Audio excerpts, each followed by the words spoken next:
Hey, everybody, and welcome back to another episode. Today, I've got Spencer Hilligoss. He is the CEO of Madison Investing. This is a real estate investing club with bespoke, curated real estate deals. Spencer founded Madison Investing with a singular mission to help busy, successful professionals invest passively and secure the most valuable asset of all time. It's not money, guys, it's time. So, you're going to want to hear more about this. I'm excited to jump in with Spencer today. Welcome to the show, man. Brandon, honored to be here. Thank you so much for having me on. Dude, so I was looking at your background. We were chatting for the show here, coming from like tech background, you got some broker dealer stuff you're doing. You've invested passively as a limited partner. You're now like an active investor and you're part of almost $2.3 billion worth of deals. That is a big number. A lot to jump into today. Before we do, maybe give the context on what your background and story was and how you got to what you're doing today. Yeah. And again, thanks for having me on, Brandon. I mean, this is, as you and I were chatting ahead of time, this is fun to nerd out on for me. Maybe I'll just start by saying I never thought I'd be sitting here with the flexibility and the lifestyle that comes along with this passive investing stuff, going into these weird, what many people think are weird alternative investment Mhm. niches. But that's what we do now. I run Madison Investing along with my better half, Jennifer Morimoto. She's our COO, and that's its own podcast conversation. Working with your spouse, it's a journey for us. Yeah. It's worked out for us, but that's a not for everybody. But it's a strategic advantage as we like to think of it. A couple young boys that we're raising along with trying to travel a lot more while also serving the members of our club. And so, the quick anecdote I'll share is like, if you had gone back in time, I was working in tech for 13 years in Silicon Valley, building big, financials, operations and sales groups and customer experience groups for years. But I never thought I would be able to go and take 6 weeks, 8 weeks and live in another country like we did last summer in Portugal, which this whole new life path has carved out for us by going out and, over time, deploying chunks of our own capital, starting with five figures, six figures eventually, and building a business in parallel. Like these are the benefits and the rewards that come along with, you know, finding and scraping together the courage to walk a different path. I'm Mhm. not going to say it's been easy, but that's what we do now. Is we invest into these wonderful assets that generate cash flow and give you more flexibility. So it's a very different story than I would have expected as a kid who grew up with a dad that was an entrepreneur who was actually in real estate. Like I grew up in a real estate broker household. My dad did that for 30 years. Yeah. Uh, and he was having me do open houses when I was a teenager, which is exactly why I went into tech. It's like I didn't want to go around telling my friends I was doing open houses on the weekend. That wasn't the cool thing to do. I wanted to, basically go hang out and party and be a kid. But instead, I was working like an entrepreneur with my dad. And in hindsight, here we are, working in real estate again in some very different investing lens version of it and investing passively. And it's a beautiful thing in hindsight. But man, what a journey! So your background when you were working, you said tech. When you said tech, you said you were building things. What were those things? Yeah, man, as a guy who, I mean, Brandon, I'm by default like full blown introvert. Like I can get on here and have a conversation with you and I one to one, but I can't go hit a conference floor very effectively. And I ended up finding myself in a leadership and management career throughout the duration of those 13 years. So I was, hiring hundreds of people. Started my career at Intuit, a company that does TurboTax and QuickBooks. Yep. Eventually, I wanted to like something inside me said I wanted to go to smaller and smaller organizations over time. And so that's what I did. I took on, in some cases, taking significant cash compensation cuts to get bigger roles at smaller companies. And all doing stuff in financial services, companies that did like payroll for small businesses. Not exciting stuff, man. But it was stuff that challenged me. And I really learned to love leadership, like deep into getting into like, what does it mean to build teams, to like help groom and mentor other people while also letting them teach me as well. Servant leadership in its truest form. Learned a lot, man. Like when you get put into managing over 200 people at the age of around 26, you get way in over your skis. Yeah. You mess up a lot. You look dumb all the time. But then you let that scar over a bit, and ultimately you grow, you know. And I look back at that journey with a lot of positivity and gratitude. I think, unfortunately, within the investing spheres, you know, and community, which I love, uh, unfortunately, the real estate investing community tends to dog on the W-2 world pretty hard. Yeah, yeah. I got to say, like, that is not my opinion of the W-2 world. I think, like, largely, it was very good to me. Mhm. You know, I did burn out pretty hard when we were trying to grow a family later on, which is what led me to be interested in this passive investing driven lifestyle. But, you know, working 80 hours a week, you do learn some stuff along the way. Yeah, So, 100%. I mean, managing 200 people at 26, that's wild. And you're right. The real estate world does dog on it on, oh, come over, active real estate, quit your job, pursue the dream. I mean, there's a lot of people that can use real estate as a vehicle and not quit their job. And we're going to talk about that today, how to, right. invest and have your income, create money. But I'm kind of curious, knowing what you know now about leadership, what do you wish or what could you teach or what skill set Mhm. could you pass on to your 26-year-old self to give him the best start when it comes to the leadership that you've learned over the years? If I could go back, God, that's a good question. Um, I would try to instill the idea that every single person you're interacting with is a relationship. And that sounds so simple, right? I mean, everyone comes from a different background, different perspective. You never know what someone else's story is, what they're going through, what they're fighting with, you know, like, Yeah. you know, whether it's health or family or life or business or otherwise. And you know, we're all driven people we tend to be more driven in our 20s, in our particularly early 20s, mid 20s. And I was certainly that. I'm driven now, but you kind of you get wisdom to counterbalance that over time. And I look back and I'm like, man, I handled that conversation way too much like a transaction, you Okay. know, and taking the long view and realizing these are people you never know where someone else is going to end up. Watching a Mhm. colleague that, you know, I worked with at 26, being like, wow, that person literally went off and built like one of the most incredible companies globally in the world since then, you know, and never would have known that. Like reporting lines be damned. Like look at everyone in the same level, regardless of what title they have, what background they come from, how much they make. They're all humans, and it sounds corny maybe to some people, but yeah, I would say take the long view of the relationship because you never know what's going to happen in the future. Yeah, because a lot of business owners struggle with this. I definitely struggle with it where, you got one-on-one meetings for reporting and accountability, make sure that, everything is running smooth and your day is just so jam-packed when you're running a business. You're like, okay, how do I efficientize everything? I just made that word up, right? How do you make everything super efficient so that you can cram as much productivity stuff in your day as possible? And when these one-on-ones happen, we treat them as transactions a lot of time. It's like, all right, how do we get this over and done with as soon as humanly possible? And people capital is something it's very important and vital to a business. So you hit on that really, really key point there.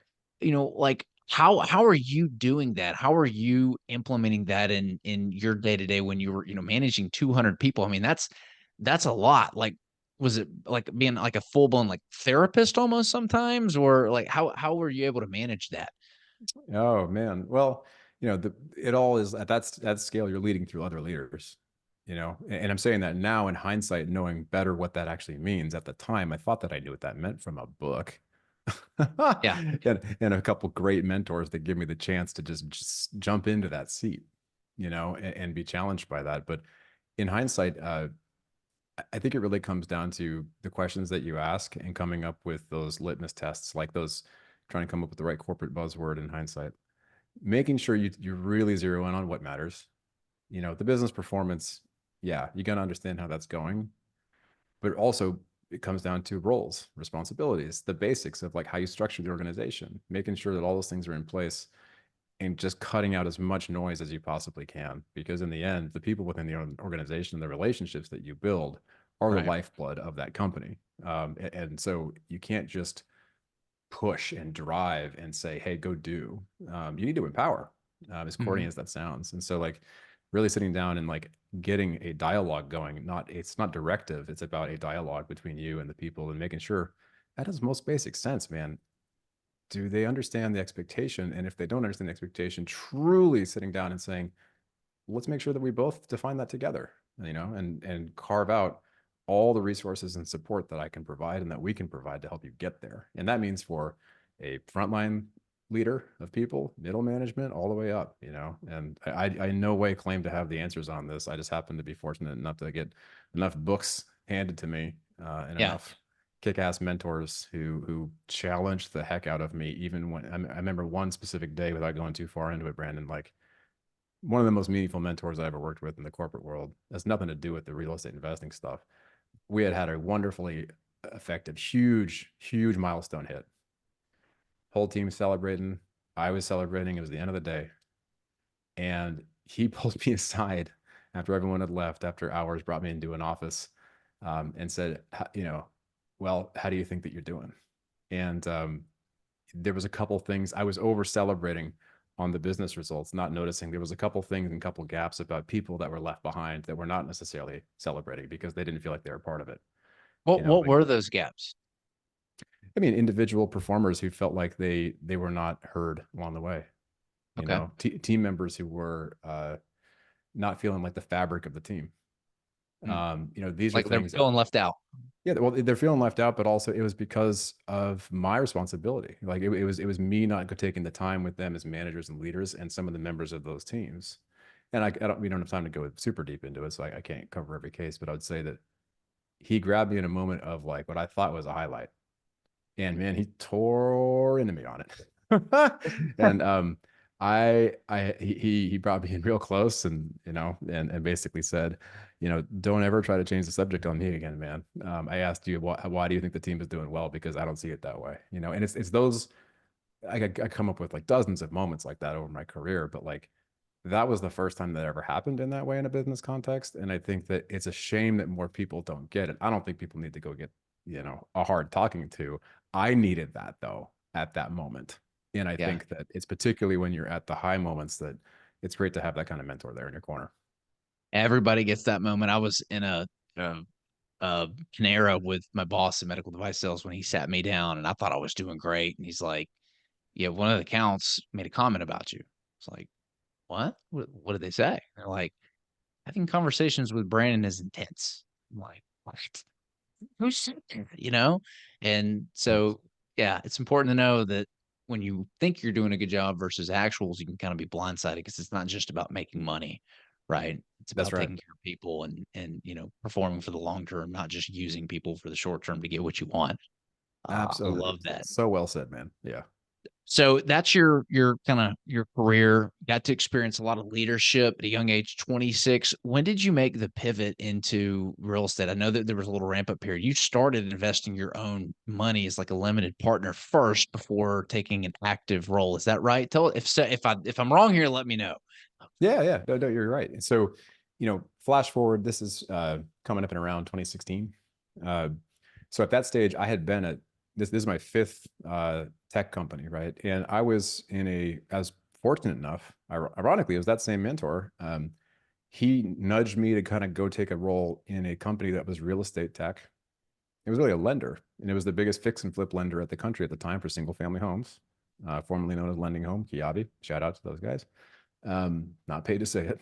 Uh, and that was terrifying, frankly. I did not know that industry from that lens. I knew the brokerage stuff a little from growing up in my dad's business, but not really. I was a teenager, What I knew was operations. What I knew was some people management at that point. I'd been doing it for a good stretch and had some confidence there, but I did not know the industry expertise. And I was brought in to turn this team around, uh, make some hard decisions, help grow some people, promote some people, build a great team. What I did not expect was about a year and a half in, looking around, having these in-depth conversations with members of the team, including the people that were in my reporting line, folks that were looking at me as their leader, and I'd see them go work on something at night. And I kid you not, I'm actually meeting with this dude I'm referencing. This is just coincidence. I'm meeting with him immediately after our reporting today because I haven't caught up with him in like a year. It's just a random coincidence. So this is all true. He interviewed guys who are going to go and eventually make these nightly sessions. I would see them go and build stuff at night. after they're done with their daily responsibilities. And it turned out they were building their own company on the, I mean, the company's blessing was good. And they were going to go and end up scaling that thing into something that's amazing, like their own company. And I was like, well, wait a sec. I'm in this company making good money. Uh, we're doing 600 loans per month for flips, and the team is thriving. I see the zeros, the number of zeros, all these transactions that these fix and flippers are making. I can't swing a hammer. Like I'm not a handy dude. So I didn't want to go and become a flipper, but I saw what these guys were building, and I was like, the economics are very compelling. So, but I'm an operations guy by trade. I like predictability. I'm not afraid of a spreadsheet. And so I just nerded out, and I really, I read 24 books in an 18-month period. I listened to over 400 podcasts at the same time. I went down the rabbit hole. You could probably explain a similar journey on your end too, Brandon, right? Like, um, but I nerded out hard, and ultimately we started in like, it's a simple three-phase thing. In hindsight, it was not clear at the time like this, but we were like, I'm too scared to buy something long distance, so we bought a local duplex. We bought a $430,000 duplex in California, which we still own now, for $200 a month in cash flow. That is a really not, that is a loser from a cash flow perspective, but it's appreciated. But that is not a good investment, right? Yeah. The second phase, if you were like that, we started buying rentals. We got up to 5 rentals in the Midwest in Kansas City. They were cash flowing $250 a month, $60,000 average purchase price. It's pretty killer. But for a guy with 2 kids, like I didn't want to manage, and even with a property manager, I mean, that was semi-passive at best. Yeah. Right. So we've since sold those at a gain, but like that was a learning, and throughout that journey, we eventually put money into a multifamily syndication. And that was, once you get through all the due diligence on the front end and the in-depth paperwork, those darn PPMs and subscription documents that are like 100 pages long. That's not passive, but once you're in it, it is. And Yeah. like, we wired our funds into that. And then we did a bunch more of that. And that was like really how it played out for us in hindsight. It was way messier than that. I just broke it down there, but like that first one ended up doing, two, like more than doubled our money in like 2.5 years, and uh, then colleagues, friends, folks in our network started asking, what are you putting your money in? And then it became, oh, well, I, I'm getting on a plane to go look at some of these properties, guys. Like, and then they were saying, well, do we do some diligence and educate us as to what is going to happen? And that was like the inklings of, well, maybe there's a business there in addition to our own passive investment. Wow. So tell me about the first one that you jumped into. Yeah, it was, you don't see as many of these days playing out the same way for all the economic reasons, but it was a value add play. And it was like it was Alabama, and it ended up becoming like very clear, like, oh wow, like those kinds of markets, and by the way, if anyone else out there is like me, like you hear a market mentioned and you're like, oh, I'm going to go run with it, it must be a good market. This is like years ago. So like Yeah. markets change, markets fluctuate. This is like 2017 or 2018 or something. This is a vastly different landscape now. So And this was a multifamily unit, value add class BC in like in yeah, Alabama. Is that in right? Okay. Alabama. Yeah. Got it. Yeah. And we wired funds into it. And and that was it. It was like 2 building portfolio, and it ended up doing really well, and we were like, oh, well, I wasn't planning on quitting my job at that point. We just kept on going down that road of deploying more capital, started partnering actively on some deals. It would ultimately became clear, like maybe this is something that I really enjoy, want to do on the side. It was never going to be a business beyond that, but then it became something bigger than that. And building relationships with folks in a deeper way. They kept saying, we really appreciate the way that you're helping us understand this stuff, Mhm. understand these deals, that you're taking the time to go fly out and like do the due diligence and help us understand the economics of it, because it's another language at first, but in the end, it's not that complex, like a lot of this stuff. So it's great to get that feedback Mhm. from people in your life and colleagues and eventually strangers that join your group and become friends, Mhm. that they value that stuff, that they value your ability to look at the deal and the market and the team. So you took the LP plunge, you started investing, saw that you had some other colleagues building kind of their own businesses on side at the Kiavi Lending Home. We used to use them when we were flipping properties back in the day. So it's No, fun to that's hear that. awesome. And you saw grass is greener. You saw a lifestyle that you could build, taking a more active role. So you transitioned to more active role, and a big part of being in the active role is now you're out there, aggregating people's capital. You're out there finding the deals. You're underwriting everything. Talk to us about the journey to raise, over $100 million. Like that's a big number. That's a lot of money that a lot of people have trouble just imagining. Like, how did you do that? What did the first steps look like, and how did it snowball into what it is today? Yeah. Oh gosh. You and I chatted a little bit about this, I think, ahead of time in terms of like uh how personal that relationships are and can be, and that's honestly how it started. It was really embarrassing myself in front of people that I had already known personally and saying, hey, like this is the type and characteristics of the things that I get excited about for our own capital colleague. And then saying, when we do find something that meets these criteria, would you want to invest in this type of thing alongside us? And just totally, flopping on that, just like not doing well whatsoever in those conversations and feeling like a total dumbass. Still do that sometimes now, of course, because I'm a human. But all to say, eventually realizing uh making a connection and being like the word authentic is thrown around a lot these days, I think, in every form of media, but I do think that there is like an importance to, like, it's important to emphasize that, right? And like always just telling people like, hey, this is why I believe in this thing, this is why I'm putting my money into it. And I did eventually start turning it into a bit more of like a madman on LinkedIn for a while. Like I started posting on LinkedIn just because I thought it was, this years ago. This is like 2018 to 2021. I think I posted over like 1,000 times maybe during that time.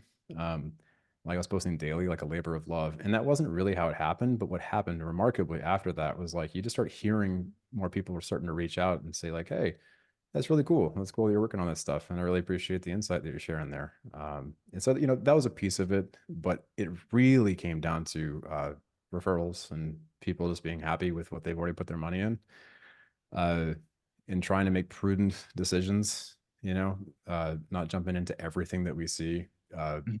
The framework that I think has served us extraordinarily well, which I did not come up with at the high level too, Brandon, is like, it's very well established now in this space, from someone who came many years before us. Of like, you want to find a great passive investment, you got to look at three things. It's like the team, the market, the deal. Mhm. But the sub bullets beneath that, we spend a lot of time on. Like Jennifer and I spend a lot of time on sitting there and going like, hey, like, why do we feel like this particular team? So we have like a 5-part vetting framework, and like we really just workshopped that and like talked through it with folks. And I remember driving 45 minutes to an hour like away to go meet with one of the investors who ultimately became a repeat with us for many years, still is now, building those deeper relationships and not going for any massive scale. There's nothing wrong with going for big on scale. But I felt like I'd kind of done that, frankly, in my tech career in other people's visions and companies. And this was Yeah. for me more so about building authentic relationships with people over time. And like sometimes that means many long phone calls. Sometimes that means driving an hour to go meet with a person. Sometimes that means like when you're on a plane in a different state, driving to the next city over to finally meet that person in person who's already invested 6 figures with you multiple times over. you know, like Yeah. it's those types of decisions, and it's not really a sacrifice, but sure, you can call it a sacrifice of time. For those types of things. So, I mean, $100 million. I mean, that's a lot of money. I mean, how many people do you think that is? Several hundred? Yeah, I mean, it's in that ballpark. Yeah. I mean, it's multiple hundreds. How do you manage relationships with that many people? A lot of hard work. Yeah. I mean, that's, I don't know a better way to say it, but you just you make yourself available. Like, And are you on the I phone every day, like catching up with people? Because that's what I would imagine trying to have relationships with, like 300, like deep relationships with 300, people. There's some people I might talk to once a year, right? And just kind of catch up with them. But, to have like deep sustaining relationships, it's a phone call at least, a quarter at least, to catch up, or some email correspondence or text correspondence. I think we um and I'm the guy doing it, and I know I could do a better job of it, but, like, what does the daily look like managing that many relationships? Like, how often are you following up with them and catching up? Yeah, well, I think like everything else in life too, Brandon, it's always funny how you could break it down into like 80-20 principles, right? So like the Pareto principle always plays out in strange ways in life and business. But it goes in waves, I mean, it's even similar with friends, good friends, family. I mean, there's good friends that I'll always consider a best friend until, I'm in the dirt. And I don't talk to them necessarily that often, but when we catch up, it's like 0 to 60. Yeah. And so I think it really just comes down to, some folks want to catch up a lot. Uh, and some folks want to catch up not very much. I mean, ideally, some of the folks who invest the most heavily into the passive deals, they don't really necessarily want to think about them that much. They want to just catch up when it's very strategic and surgical, like it's useful, and they have a busy life. That's why they want to be passive in the first place. Mhm. Like if they're a former company owner, they built their own business as well, and they're like, hey, they built this incredibly valuable business of any type. They sold it, and they want to spend more time with their kids and maybe their grandkids. Like they don't want to be on the phone with me all day. Yeah. What they want to do is meaningfully catch up, make sure that's useful, uh, and try to add value. That's why I think preparation is so important, and so I'm not on the phone all day. And I do catch up with folks, regularly. Had a good hour-long conversation just this morning with one of them, Yeah. an hour-long one yesterday, but I think for a lot of folks, the tricky thing is like I left my corporate career in 2019, 5 months before COVID. And uh, that was before. I mean, now we're in what has been branded by the media as the great stay, I think is the cool new phrasing for that. People staying at companies because they're grateful to have the gig, uh, the tough market out there. That is right on the heels of the great resignation. I mean, that wasn't even a thing yet when I put my notice in. I'm not looking for accolades for that. It was freaking terrifying to go 5 months before COVID and then have COVID hit and be like, wow, Jennifer makes an income too. She didn't quit until 2021 from her W-2 career because we faded it out. But yeah, as soon as I did that, it opened up my day to be able to prioritize things strategically and be more available. Like this is what the top priority is: family and good health, and also taking care of the investors that have trusted us and that we've built trust with them. Yeah, I'm curious here because, like, on this path to 100 million, what did that look like? Was it, like 30 investors the first year, then 60 the next, then 120 the next? I know you've been doing this for a while, because you got to think at 100 million, that's like 100 people giving you $1 million, and most people can't write that check. So, to build a network up of like 300 plus people, I mean, it takes a while to do that. What did that growth look like? Honestly, man, I don't know how much I can give you on that one.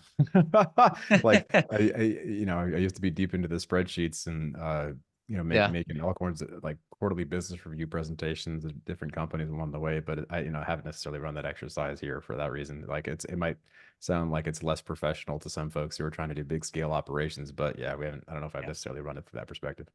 Okay, I'm just kinda curious. Sounds like you guys started and it sounds like you scaled pretty quickly there. So, let's talk about your company and, how you guys you talk about a differentiated approach. You guys really harp on, the personalization, which I personally think is one of the biggest problems out there. I've got my money in other syndications, one, because I understand real estate. I like real estate. I understand those deals. I like to invest in things that I know and understand. And I also like to see where the holes and gaps are in the communication with investors, who's doing a good job and giving me like that wow factor so that I can take that and implement it into my own company with our investors.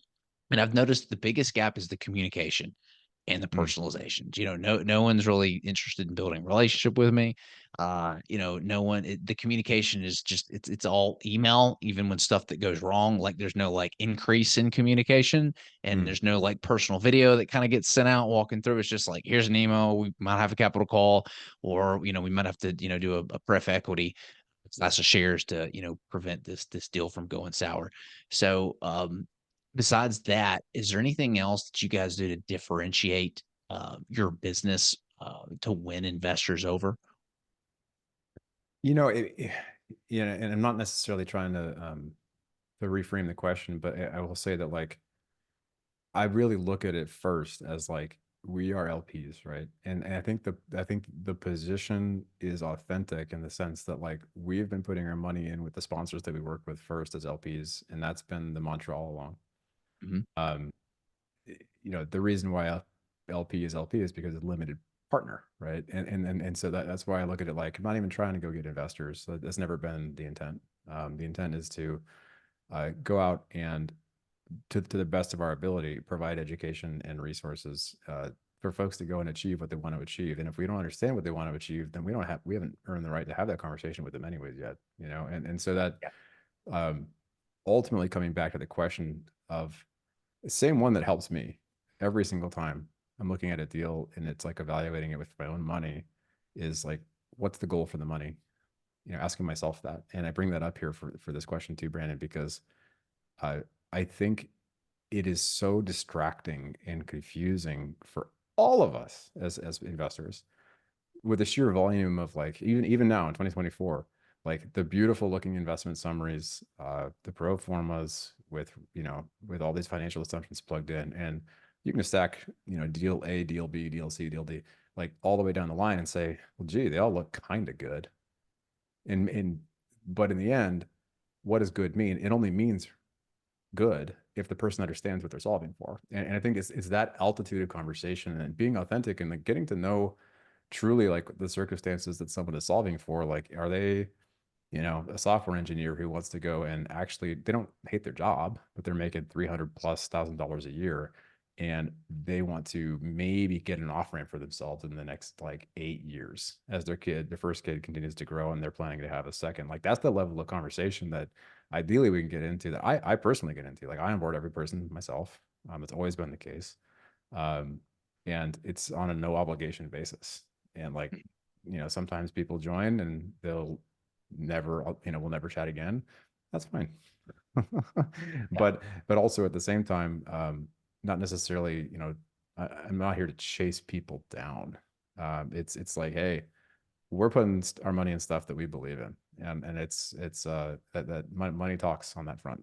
All right, I think it makes a very big positive difference in addition to truly understanding when to help someone say, I don't think this deal is a fit for you, right? Like I don't think that this, like, it might be a fit for me because we are solving for either cash flow or growth or a wonderful big old, let's say, tax strategy, tax bonus depreciation thing as an Mhm. example. But just being real about it, with them and saying, yeah, I invested in this. I don't think you should, and just being comfortable sitting in one's skin when saying that with authenticity is a very big part of winning that battle. Yeah, I saw that the medical device reps back when I was in medical device sales, the ones who would give the surgeon the honest opinion, like, "Hey, look, doc, you're asking me what I would do or what I would use." Uh, Honestly, if it were my mom on the table right now, like I would probably go with this competitor's product because it's got ABC advantage, and they might miss the sell that day. They've won the trust and they'll get the business in the long term. That's right. What are you guys looking at? Where are y'all seeing the opportunities in 2024 and 2025? Mm. It's yeah, that is the question, right? Um, Sparingly, sparingly. Yeah, I think that uh, multifamily, just to talk about a couple asset classes, we've historically focused a lot on commercial assets like multifamily, self-storage. In about 2018, 20, no, 2019, we started leaning in much more heavily to storage, self-storage as well. Very stoked to have done that at that time. And then some other just niche asset classes that can produce some solid cash flow in times that are non-correlated to those. And like that, I'd say right now, multifamily, although it is going through a very challenging moment in a couple of key markets, uh, we're not necessarily seeing like this fire sale moment occurring um, where there's a ton of discounted properties and it's easy to go find these deep discounts on these big assets and go deploy capital into these things, right? Mhm. But we are still seeing some, like we're seeing some of those. I think the one thing that I'm watching with a very keen eye now more than ever is just because you're buying a property on a value add strategy that would have been considered a great discount a couple of years ago, something like looking at rent growth assumptions, man, that's a moving target right now more than ever, because of some oversupply issues for the next couple of years. So I would say that that is the type of stuff that we're passing on a lot of stuff right now, and for exactly that reason, right? Where it could have decent cash flow, it could have a great price, like you're buying at a discount from a challenging situation, and the seller has to sell because they can't pay their debt. Mhm. And I'm not celebrating that on there. That's a hard moment, and I have tons of respect for the operators trying to fight through that. But that's the kind of situation on the buying side, which we do get excited about. And so we are seeing some of those things. Uh, uh, Beyond that, though, looking for opportunities for reasonable cash flow from some other places, some other weird like niches that I like as well. Like we've invested a lot in like ATMs and some short-term rental stuff, and but really still keen on self storage. Just have to be patient, make prudent decisions on the stuff that's coming down the pipeline. And so it's quiet until it's not, and suddenly there's a great looking deal that's sitting in front of us. We're ready. We just have to be ready for it. Okay, so you guys are sitting on the sidelines being very picky about it, but primarily focused on multifamily, it sounds like, where the numbers fit. Multifamily, still self storage. We've been investing a lot into the other niche asset classes like ATMs for a few years. Yeah. So like this stuff like that. Yeah. Great depreciation on the ATM business. I've Oh yeah. heard. Well, if members of the audience here want to get in touch with you, learn more about your business, maybe potentially look at investing with you, how can they find you? Yeah, I appreciate it. It's at madisoninvesting.com. And if folks could just, fill out the quick form. They would have to actually talk to me. It's just, it's a friendly, no obligation conversation thing. I just prefer to get to know the person in case folks can't tell that yet.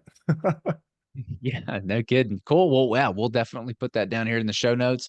Go visit Spencer, and we'll catch you guys on the next episode.